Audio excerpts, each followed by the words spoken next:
Hello, everyone. My name is Michelle, and welcome back to the Human Library podcast. I am your host, and we are overjoyed to be joined with Rebecca Ng today. Hello, Hi. Rebecca Ng. Welcome to our podcast. How are you feeling today? I'm feeling really good. Yeah, thank you so much for inviting me. Actually, this No is my first ever problem. podcast, so I am really excited for it. Yeah. I'm sure it's going to be a very good conversation. So, Rebecca actually just entered her 4th year of medical school. Congratulations. Thank You you. have, you're almost there. Yep. Almost there. And she's been navigating through the past 4 years, so I'm sure she has a lot of insight to share with us. But sharing about her life or like her stories is not actually very unfamiliar to her, as she herself has a YouTube channel actually with 1.68k subscribers, and she shares her frequent updates about her life and also about her real truths to her subscribers as well. So the first question I have for you is, how and why did you start your YouTube channel? How? Okay, so basically, I started about 4 to 5 years ago when I was 16 or 17.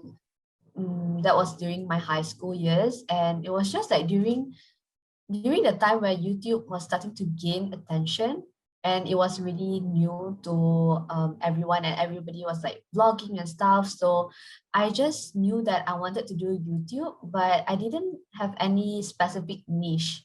I didn't really know what I want to do. So I did like random stuff. I recorded some videos with my sisters. I love dancing, so I recorded some dancing videos. So if you scroll all the way down, you can see my dancing videos. Can see Yeah. So fetus Rebecca. oh my gosh, that was really a fetus me, man. It's so, oh my gosh, I get so embarrassed every time I rewatch it. So I don't really rewatch it. Yeah. So anyways, I don't have like a specific niche back then, but I just knew that I wanted to do YouTube. However, ever since I started first year of medical school, that's when I really knew that I wanted to share about my medical journey, just because there's not a lot of medical students in Malaysia who does that. And there's a I lot agree. on YouTube who are from like US, UK, but I can't find like a proper one from Malaysia. So that's why I wanted to do that. Yeah, like I realized that when I search right, medical student Malaysia, right, your video is the first one that pops up actually. Oh, really? Yeah. Yeah. So I think you're a very well-known Yeah, because medical YouTuber in Malaysia. no, it's because like there's so little of us. That's why I think it got ranked higher. Yeah. Would you consider yourself as an extrovert? No. Is that why you started? So how did it feel like being an introvert but also having that courage? Because I'm sure it takes courage to actually put yourself out there on the internet for the rest of the world to see. Okay, so actually when I was in high school up until my pre-medical school, which was during my foundation years, I was quite an extrovert. I had like a lot of energy. I don't know where the energy came from, but I just had like a lot of energy. But as I grew older, as I aged, and as I progressed into medical school, I find that I become an introvert. And I took the personality test, and it's true that I'm 60% introvert. So I think because I started YouTube as an extrovert and some part of me is still an extrovert, it's a little bit easier when it comes to making YouTube videos. But I can definitely say that I still get super shy to vlog in front of people. You know, like even in front of my sisters, I can't do that. I'll be like, go out of the room, like don't stay in the room because I'll be super embarrassed. So yeah, I think it just takes practice. Yeah. Yeah, I think the reason why there is so little, like very less YouTubers in Malaysia is probably because of our culture as well. We are very shy, very malu, and cannot film in front of other people. I feel the same way actually. That's so true, because I realized, because before this I also did travel vlogs. So when I was traveling, every time when I travel, it's so much easier to vlog because no one really cares about what you do overseas, you know. But when I started vlogging in Malaysia, like all eyes will be on you and they will literally stare at you. So it'll be much more intimidating, and yeah. So it's definitely harder to film in Malaysia. I agree. Okay, so YouTube is an art. How long did it take for you to get to where you are and like get good at what you do? How did you do this? I wouldn't say that I'm really good at it already. I'm still far away from it. But I think it takes years. I think ever since I started, but then I can't count that as okay. So because I wasn't disciplined and I wasn't following a certain timing to upload my YouTube channel, so I wasn't really considered active on YouTube. I only started ever since the first MCO, which was last year. So I think starting from last year, my channel grew way much faster than the years before. So I think, yeah, I think it takes a few years. Do you still consider this as like a side hobby, or do you put more attention, or are you putting more energy into your channel right now? No, definitely this is like a side hobby. I was thinking like this could be my backup plan in case anything happens in the future, because as all of us know, the medical field for Malaysians right now is it's just filled with uncertainties, you know. And so I was thinking, if I have this YouTube channel, maybe I can have this as a backup plan. But for now, it's definitely a side job. Yeah, that's why if you see, I haven't been posting for about 1 month or 2 months because I was busy preparing for my examination. Yeah, I didn't put like a lot of effort into YouTube. The main focus is still in medicine, but this is just Of like course, backup just in case. I paid thousands Yeah. for medical school. My mom would kill me if I deviate my focus to YouTube. Yes, you're right. Get that degree first. Yeah, get that degree first. Okay, so I think I always like to ask this question, but how did you get into medicine? Did you always know since you were 16, 17 that you wanted to be a doctor, or has that just come to you like recently before you entered medical school? Actually, I've had this dream of becoming a dermatologist ever since I was 13. Yeah, ever since I was very, very, very young. Just That's because very young. yeah, it's very young. I was always contemplating between like being a lecturer and a doctor, but then I set my mind that I wanted to become a doctor when I was 13, just because I have history of eczema, psoriasis. So I really, really wanted to become a dermatologist. Yeah. Wow, that's very cool. Wow, even at such a young age, you already had such a big dream. I really admire that. Oh, thanks. Like it's hard. It's hard because I don't know, like everybody is so uncertain at that age. And I myself was so uncertain, but I kept pushing forward because I knew in my heart that I wanted to become a doctor. So I just kept pushing through. I don't know what I was doing at 13 years old, to be honest. Oh my god. Still playing. Yeah, I think it's normal. Yeah, I was Yeah. really playful, in high school. Like I remember for my SPM, you took SPM, right? No, I took IGCSEs actually. Oh, you took IGCSE. Yeah. I took SPM. So I was really playful back then in high school. I mean, I was studying, I made sure to complete all of my homework. I did everything. But then when it comes to like extra studying, I didn't really do that. And it's so scary. But for my SPM, I studied a week or two prior to the SPM itself. Whoa. Yeah. So you're so brave. It's super risky, but you made it. Yeah, that just show how playful am I. Yeah, I love joining activities back in high school. Yeah. That's very good. I think it's important to join back when you're in high school so that you can have all that fun first, because things are just gonna get more and more stressful as we go into medical Oh my god, school. tell me more about it. So true. Yeah. I'm sure you know more about it than me. I'm only in second year and I'm really suffering. It's fine, you'll get through it. Don't worry. One step at a time, I guess. Yeah. Oh my gosh, like actually at the back of my iPad, right? You can engrave something on it. So at the back here, I engrave it as one step at a time. I should have done that. Oh my gosh, like honestly, I live on quotes and really one step at a time and just breathe. Yes, that's very true. Okay. How has being on YouTube or being a YouTuber, how has it impacted your personal journey as a medical student? I think doing YouTube definitely taught me the real definition of discipline and also perseverance, because I have to really manage my time really well in order for me to do okay at both YouTube and also medical school. So if I don't have that discipline and perseverance, I wouldn't be able to do that. Yeah. So yeah, before this I really managed my time really well. But then ever since I started being more active on YouTube, I became more disciplined in the sense of I make sure to follow schedules. I make sure to have a to-do list every single day. And I make sure to like schedule when to film certain videos, just to make sure that if I want to make this video for YouTube, I have to complete all of my other work first.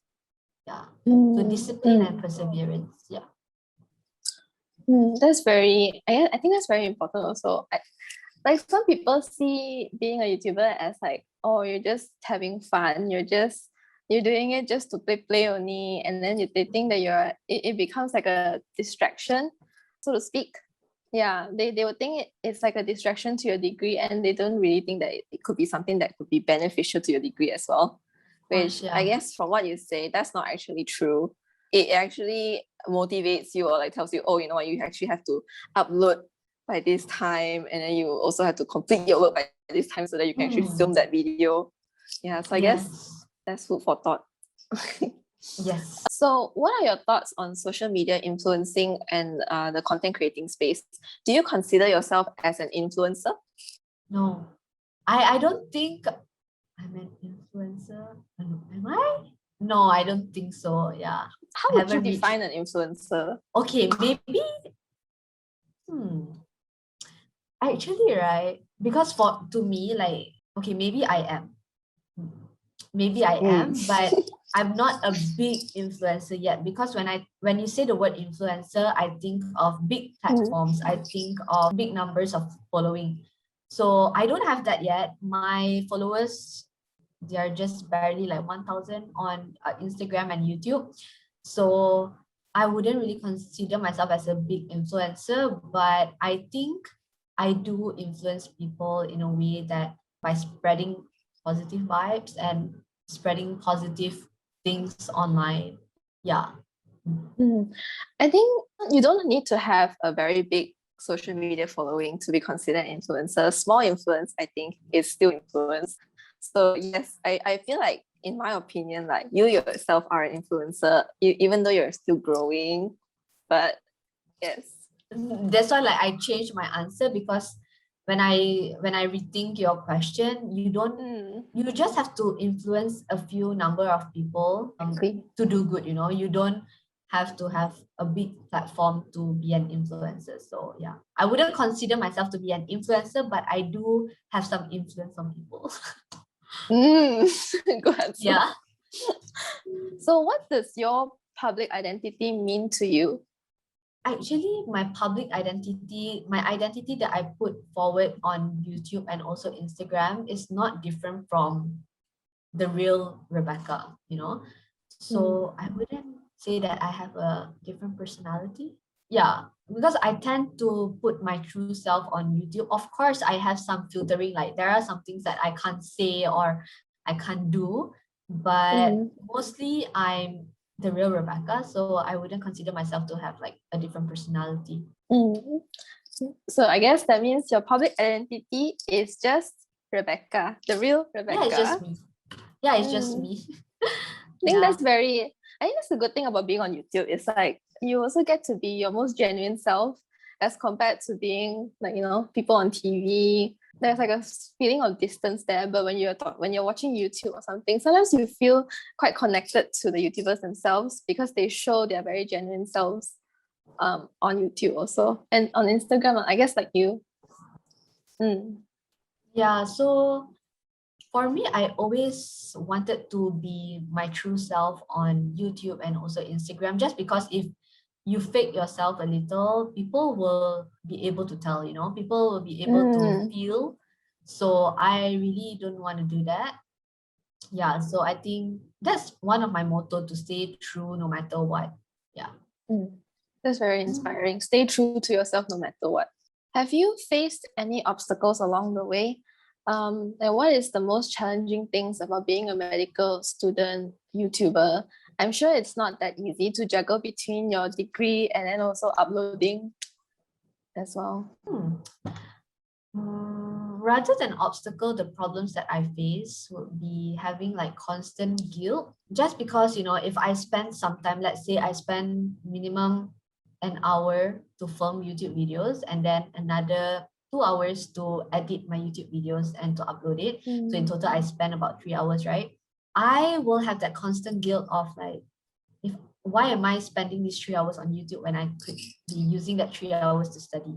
And I will always have that thought of like, oh my gosh, other people, they're studying, they're not doing YouTube, they're covering like they can cover way much more than me and stuff. It's not about competition, because for me, competition is no use when you enter medical school or when you enter university.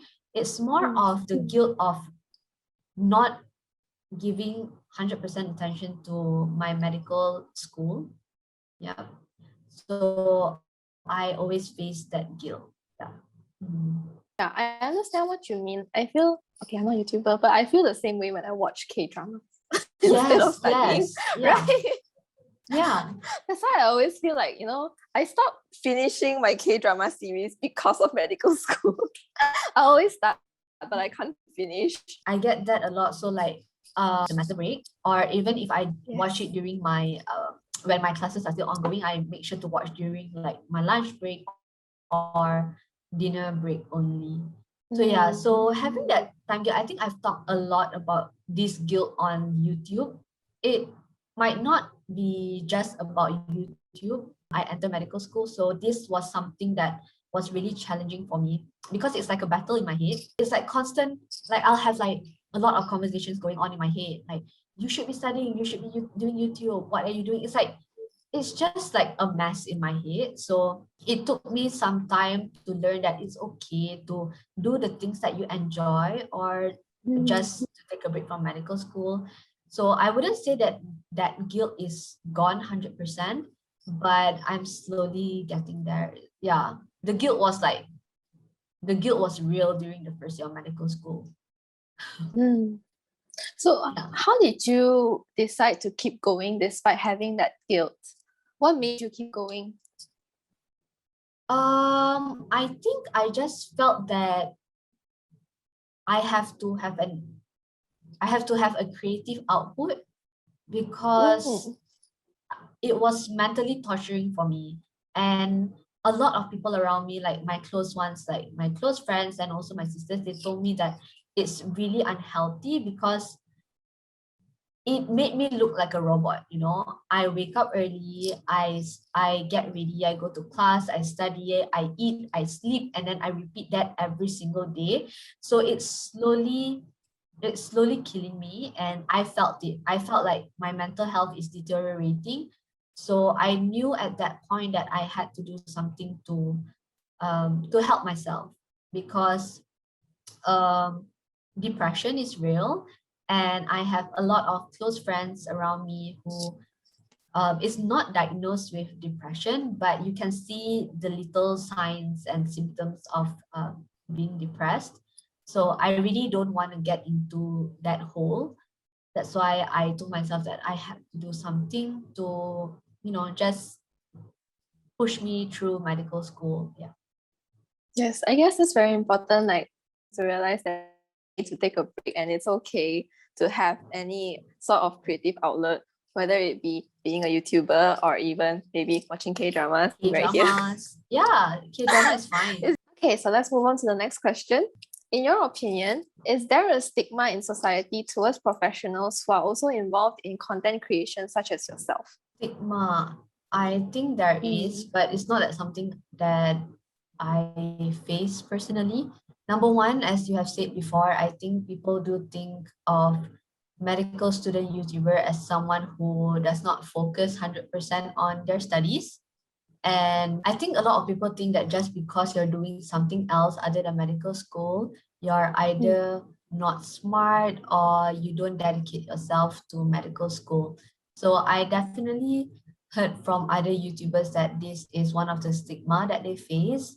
But personally, no one ever tell me that like, oh, just because you do YouTube you're not focusing on in medical school. It's not that anybody said directly to my face, but who knows if they said that behind me, right? Mm. But one thing that I faced before, it's not about doing YouTube videos though, it's more of like putting on makeup, because you rarely see like medical students put on like full on makeup or dresses properly Mm. every day in class. So there's someone who said that just because I put on makeup, I'm not fit to become a doctor. Yeah, that's something that What? I experienced before. Yep. It's Wow. it's so crazy how the world has already evolved so much, and we are Mm. right now in the 21st century, but there are Yeah. still some people who are really close-minded. And Yeah. yeah, I think that's a very narrow mindset to have. It's like they definitely. have a very specific image of how a medical student should be, and if you don't fit into that picture, they'll start to judge. It's a bit. Yeah, I find that exactly. it's quite ridiculous. It's very ridiculous. So basically, like Mm, this is actually one of my aim to do YouTube, to be on YouTube as well, is mm, to change the perspective of people towards medical student. You don't have to be all nerdy, you don't have to be a bookworm or look a certain way to become a medical student, because time has changed, and no matter how you look, no one mm. can judge you whether you are a good doctor or not, you know. And yeah, so basically a guy told me before that, that guy actually asked my friend to tell me that, you know what, she put on makeup and she don't look like she's the type who can become a doctor. Yeah, but that was like Wow. a few years back. Hmm. Yeah, I feel like makeup is something so completely unrelated to medical. Like, how can you judge someone's intelligence or ability to be a doctor based on what they put on their face? That's a bit. Yeah. I understand looking professional, but this is totally not even the same thing. Yeah, because like one thing I realized after being in the medical field for quite some time now, for about 4 years Mm, now, I mm, realized that especially if you go to the hospitals or to the mm, clinics, if you dress up well, if you look presentable, if you put on some makeup, okay, you don't have to put on a full-on makeup like what I'm doing right now. You can, normally I don't put on this much of makeup. I'll just do like my eyebrows, some lipstick, and some mascara. Just mm. looking proper can really change someone's perspective on you, especially patients, you know, like the patients will definitely will have this they will automatically be more confident in your treatment. They will want to talk to you more. And Mm. the nurses and doctors over there, they will also treat you differently. Yeah. So that's what I Exactly. So, experienced. if anything, it helps us in our case to look presentable. Yeah. Or would you like to share with us what is your motivations actually? What are your aspirations, and what do you want us to see you as a YouTuber? What's your message to us? Hmm. So what motivates me is actually knowing for the fact that people are watching me, you know, like I've Mm, already put myself on YouTube, I already put myself on the social media. So I know for the fact that people is and will be watching me. So I really want to put my best out. I want to put my best out there so that I can in a way motivate and help people who are going through similar things like mm. me. So yeah, that's my number one goal, to help you feel that you're not alone, and I've actually walked that path before, so that you know that by hook or by crook you are gonna succeed and you will be getting out of this medical school alive. So yeah, I just don't want people to feel that they're alone, because honestly, at times I do feel lonely, especially nowadays that I just transitioned from a preclinical student to a clinical student. I do Mm. feel very lonely at times. So the ones who helped me through is obviously like my close friends, my family, God, and also fellow medical YouTubers. Like when I look at them, I'm like, oh my gosh, if this person can do it, I can do it too, you know? So I want to be like that. I want people to see me like that. Like they know that if anything, they can always reach out to me, and yeah, have my channel as their motivation. You're such a sweetheart. I can totally feel all your good vibes right now, and it is very Oh, motivational. Maybe you can share with us who are your motivations, like the people what? that you Sorry? say, the people who motivate you. What are your parents' perspectives or like your friends' perspectives of you being a YouTuber? Do they have any good or bad opinions, or they just say, do what you like? Okay, so um my parents don't really say much, but of course my Mm. mom will always tell me to focus in medical school more and do YouTube as a side hobby. My Mm. friends, they are super supportive. They love having like a YouTuber friend. Oh, Um, influencer friends. they love to tease me about it, and I get like Mm. super annoyed sometimes, but annoyed in a good way. But yeah, like all of them, they are really supportive. Yeah, they're super That's nice very about it good. though. Hmm. Mm. That's very good. Because one thing is that I have a very small circle of friends. I have I know a lot of people, but when it comes to having um friends who are close to me, I can count with my fingers. I think I have three friends.